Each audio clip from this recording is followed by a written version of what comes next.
మళ్ళా తెలంగాణలో ఏవైతే అబద్ధాలు చెప్పి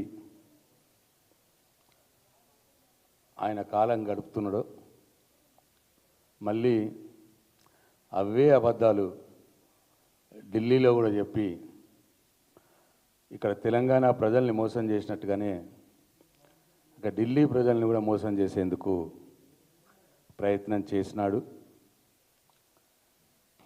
ఎందుకంటే ఆయన నోరు తెరిస్తే అబద్ధాలు, అడిగేస్తే మోసాలు. ఈ 13 నెలల కాలంలో తెలంగాణలో ఆయన అబద్ధాలని, ఆయన మోసాలని తెలంగాణ ప్రజలు ఎట్లనైతే గమనించినారో, గమనించి ఎట్లనైతే